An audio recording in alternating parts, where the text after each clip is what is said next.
नमस्कार दोस्तों, पीसीएस पाठशाला में आप सभी का स्वागत है। एक सूचना आप लोग को देनी थी और सूचना देना आवश्यक भी है, आवश्यक भी बनता है।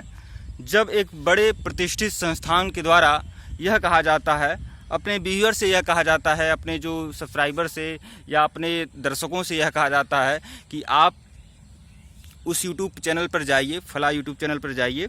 हालांकि नाम तो नहीं लिया गया, प्रत्यक्ष रूप से नहीं कहा गया, लेकिन अप्रत्यक्ष रूप से कहा गया कि आप जाइए और वहां पर नकारात्मक टिप्पणी करिए। हम बात करेंगे टारगेट विद आलोक के रवि तिवारी सर का। देखिए, एक पिछली बात मैं आप लोग को बता दूं, लेखपाल बैच चल रहा था टारगेट विद आलोक पर, target with Alok YouTube channel पर लेखपाल बैच चल रहा था और लेखपाल बैच चला, फिर उसके बाद बंद हो गया। शायद पूरा वीडियो दिया गया या नहीं दिया गया मैं नहीं जानता, लेकिन उसमें कुछ ऐसे लोग थे जिनकी शिकायत थी कि टारगेट विद आलोक का जो लेखपाल बैच है उसे बीच में ही बंद कर दिया गया, या फिर रिवीजन करने के लिए उसे रिवीजन करने का अवसर नहीं दिया गया और उसे बंद कर दिया गया। और फिर से चार्ज लिए जाने की बात हुई कि अगर आप फिर से चार्ज देंगे तो फिर रीओपन किया जाएगा, तब आप वह वीडियो देख सकते हैं। और वह सभी चार्जेबल वीडियो थे। वह सभी जो भी लोग लेखपाल बैच से जुड़े हुए थे, बहुत सारे हजारों छात्र जुड़े हुए थे, तो वह उन सबका पूरा क्लास ही बंद हो गया, पूरी तरह से क्लास ही बंद हो गया। तो एक छात्र, एक प्रतियोगी जो लेखपाल बैच में एडमिशन लिया हुआ था, टारगेट विद आलोक सर के लेखपाल बैच में एडमिशन लिया हुआ था, उसकी शिकायत थी कि कम से कम ओपन कर दिया जाए और हम लोग जाकर लिंक पर क्लिक करके हम वीडियो को देख सकें, क्योंकि हमने पेड किया हुआ है, हमने पेड कोर्स लिया है। लेकिन वहाँ पर काउंसलर के द्वारा कहा गया कि नहीं, आपको फिर चार्ज देना होगा। आपको अगर वीडियो देखना है तो फिर आपको चार्ज देना होगा। मुझे याद नहीं है कितना चार्ज कहा गया था, 190 कि 185 ऐसा कहा गया था, मुझे याद नहीं है। देखिए, दरअसल एक छात्र था, प्रतियोगी छात्र था और टारगेट विद आलोक के लेखपाल बैच का वह स्टूडेंट था, तो उसने अपना ऑडियो क्लिप हमारे पास भेजा था और उसने कहा था कि आप अपने चैनल पर डालिए ताकि लोगों के अंदर जागरूकता बढ़े और आलोक सर भी कम से कम इस बात को संज्ञान में लें। हालांकि संज्ञान में तो था ही, संज्ञान में था तभी तो वह फिर से चार्ज लेने की बात किए थे 180 या 190 रुपया, और फिर लेखपाल बैच को उन्होंने बंद भी किया था। तो संज्ञान में था ही, लेकिन उसके बावजूद भी उस प्रतियोगी छात्र ने कहा कि आप यह वीडियो, कुल मिलाकर 10-12 वीडियो था, 10-12 मिनट का ऑडियो क्लिप था जो उसने भेजा हुआ था। उसमें उसने काउंसलर से बात की थी, लेकिन टारगेट विद आलोक के जो काउंसलर मैम थी उनसे बात किया हुआ था, जिसमें काउंसलर ने भी साफ साफ कहा कि 190 रुपया समथिंग, मुझे याद नहीं है, 190 रुपया अगर आप फिर से पेमेंट करेंगे तब आप लोग उस वीडियो को देख सकते हैं जो लेखपाल बैच के लिए है, और रिवीजन करने के वीडियो देख सकते हैं। हालांकि वह पहले से पेड मेंबर थे, वह पेड कोर्स लिए हुए थे, लेकिन उनके बावजूद भी उनसे फिर से पैसा लेने की बात की गई थी। तो यही सब ऑडियो क्लिप था 10-12 मिनट का। तो वही ऑडियो क्लिप हमारे द्वारा डाला गया और फिर एक वीडियो बनाकर मैंने कहा था कि कम से कम आलोक सर इस बात को संज्ञान में लें और कम से कम जो अभ्यर्थी हैं, जो प्रतियोगी छात्र हैं, उनके हित में फैसला हो, उनके हित में कुछ सोचें। क्योंकि कम से कम वैसे तो आदमी सोच नहीं रहा है, लेकिन अगर वह पेड मेंबर हैं, वह पेड कोर्स लिए हैं, अगर टारगेट विद आलोक ने लेखपाल बैच का पेड कोर्स लॉन्च किया हुआ था और जो प्रतियोगी छात्र लिए हुए हैं, तो जब तक लेखपाल की परीक्षा हो नहीं जाती तब तक वो तो वह वीडियो देख ही सकते हैं, क्योंकि वह वीडियो उन्होंने खरीदा हुआ है, एक तरह से वह वीडियो ले चुके हैं, वह कोर्स वह कर चुके हैं। तो कम से कम वह वीडियो उन्हें देखना चाहिए जब तक लेखपाल की परीक्षा हो न जाए। लेकिन वहाँ काउंसलर के द्वारा कहा गया कि नहीं, आप अब नहीं देख सकते हैं। अगर साल, 1.5 साल, 2 साल परीक्षा नहीं होती है लेखपाल की, तो क्या लेखपाल का तब तक आप उस वीडियो को देखते रहेंगे? तो कम से कम ऐसा नहीं होगा। अगर आपको वीडियो देखना है तो आप मंथली पे करेंगे, 190 या 180, मुझे याद नहीं है, कम से कम ऐसा कहा गया। तो इसी बात को लेकर हमने 1-2 वीडियो बना दिया था। तो देखिए, हमारे ही बातों को संज्ञान लेते हुए, हमारी मुहिम को ही संज्ञान में लेते हुए, हमने जो वीडियो बनाया उस पर संज्ञान लेते हुए आज यह स्थिति है कि रवि तिवारी सर आज एक वीडियो बनाकर कह रहे हैं कि अब फिर से रीओपन किया जा रहा है लेखपाल बैच को और यह अनवरत जारी रहेगा। किसी प्रकार से कोई धोखा नहीं होगा। यह बहुत से लोग भ्रम फैला रहे हैं टारगेट विद आलोक के लिए।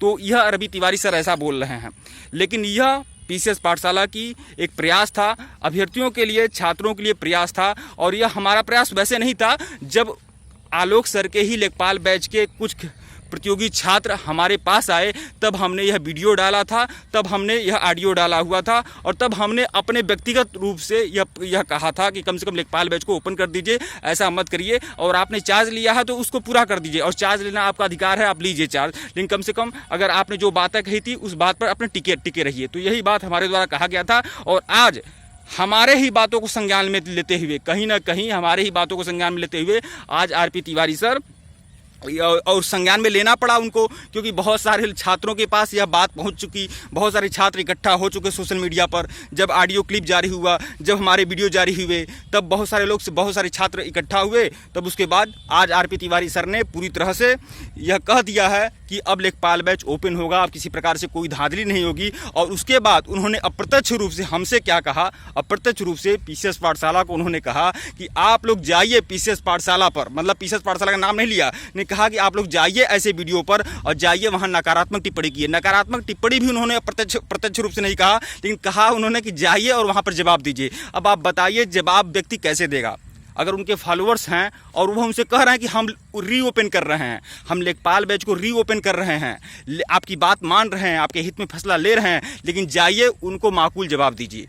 जाइए उस चैनल पर जाकर कहिए माकूल जवाब दीजिए, जाइए उस चैनल पर जाइए, उस वीडियो पर जाइए और वहाँ बोलिए मुझे सब कुछ मिल रहा है, ऐसा किसी प्रकार से धांधली हमारे साथ नहीं हुई है। तो कुल मिलाकर आप भी जानते हैं कि आज का सोशल मीडिया का ज़माना है और यूट्यूब के वीडियो पर अगर कोई कमेंट करता है, कोई जवाब देता है, तो जवाब देने का लहजा क्या होता है। तो कुल मिलाकर आरपी तिवारी सर का यही कहना है कि वह सभी लोग हमारे वीडियो पर आएँ और वहाँ पर नकारात्मक टिप्पणी करें। और नकारात्मक टिप्पणी क्यों करें? क्योंकि हमने उनका साथ दिया है, इसीलिए वह नकारात्मक टिप्पणी करेंगे। तो कुल मिलाकर यह कम से कम ऐसा नहीं कहना चाहिए आरपी तिवारी सर को। और कहीं ना कहीं यह पीसीएस पाठशाला का ही प्रयास था कि यह पूरा तरह से यह रीओपन हुआ, और नहीं तो कोई जानता भी नहीं कि कोई लेखपाल बैच भी था। और इस तरह से बहुत सारे ऐसे होते हैं, बहुत सारे ऐसे प्रॉब्लम होते हैं, बहुत सारी ऐसी समस्याएं होती हैं यूट्यूब चैनल पर। बड़े बड़े जो एजुकेशनल यूट्यूब चैनल हैं वो ऐसी समस्याएं क्रिएट करते हैं और कोई जानता भी नहीं, अगर कोई इस पर कोई कुछ कहता नहीं है तो यह सब स्थिति है। तो कम से कम इनको यह नहीं करना चाहिए। मुझे सबसे बड़ी बात तो यह लगी कि जब आरपी तिवारी सर यह बोल रहे हैं कि आप जाइए उस वीडियो पर जवाब दीजिए, तो उनको खुद पता होना चाहिए कि आजकल के व्यूवर्स जो होते हैं, आजकल के सब्सक्राइबर जो होते हैं, कुछ नकारात्मक तुच्छ मानसिकता के जो सब्सक्राइबर होते हैं, मैं सबकी बात नहीं करूंगा, वह किस तरह से आकर नकारात्मक टिप्पणी करते हैं। तो जवाब देने का लहजा तो उनका वही होता है। तो कुल मिलाकर आप उस एवज में यह चाहते हैं कि लोग आकर मुझे मेरी वीडियो पर आकर नकारात्मक टिप्पणी करें, गाली गलौज करें। तो कुल मिलाकर यह चाहते हैं। तो कुल मिलाकर यह मत सोचिए। और हालांकि जो हुआ सब अच्छा हुआ। कुल मिलाकर लेखपाल बैच ओपन हुआ तो कोई बात नहीं है, अच्छे से ओपन हो और इस तरह की कोई समस्या ना हो। वीडियो को लाइक करिएगा दोस्तों और चैनल को सब्सक्राइब करिएगा। धन्यवाद आप लोग को। और मेरा किसी प्रकार से एक बात और बता दूं, मेरा किसी भी प्रकार से कोई द्वेष नहीं है। चाहे आरपी तिवारी सर को तो मैं नहीं जानता हूं, मैं अब बहुत कम इधर कुछ दिनों से, इधर कुछ महीनों से मैं जान रहा हूं। लेकिन आलोक सर के बारे में बात बता दूं, मैं उनका विरोधी नहीं हूं। मैं साफ साफ बोल दूं, जितना भी लोग देख रहे हैं सुन रहे हैं, मैं टारगेट विद आलोक के, आलोक चैनल के, आलोक सर का विरोधी कतई नहीं हूँ, कदाचित नहीं हूँ। एक बात बता दूं, और एक बात बता दूं, जितने भी लोग देख रहे हैं सुन रहे हैं, हर व्यक्ति के अंदर कमियां होती हैं, कमियों से छूता कोई नहीं है। हर व्यक्ति के अंदर अवगुण भी होता है तो गुण भी होता है। लेकिन मैं साफ साफ बता दूं, आलोक सर से हमें प्रेरणा लेनी चाहिए, सबको प्रेरणा लेनी चाहिए। उनका जो जीवन है संघर्षों से बिता हुआ है। उन्होंने मतलब एक संघर्ष का नाम ही आलोक सर है। मैं क्या कहूँ, जब वह अपने एक वीडियो उन्होंने लॉन्च किया हुआ था, एक वीडियो उन्होंने बनाया हुआ था, उसने बताया था कि मुझे नौकरी कैसे मिली, तो सच में वह प्रेरणा देती है। और मैं सच में उनको फॉलो करता हूं, मैं देखता हूं। लेकिन जो कमियां हैं उस कमियों को भी पूछना चाहिए, उस कमियों को भी लोगों को बोलना चाहिए, सब कुछ स्वीकार नहीं कर लेना चाहिए। तो यह सब बात है। और मैं फिर बता दूं, मैं किसी का विरोधी नहीं हूं और मैं सबसे प्रेरणा ग्रहण करता हूं, ऐसी बात नहीं है। तो टारगेट विद आलोक में एक छोटी सी समस्या थी, उस समस्या को लेकर ही मैं वीडियो बनाया हुआ था। बाकी मेरा किसी से किसी भी प्रकार का कोई द्वेष नहीं है। वीडियो को लाइक करिएगा दोस्तों और चैनल को सब्सक्राइब करिएगा। धन्यवाद आप लोग को।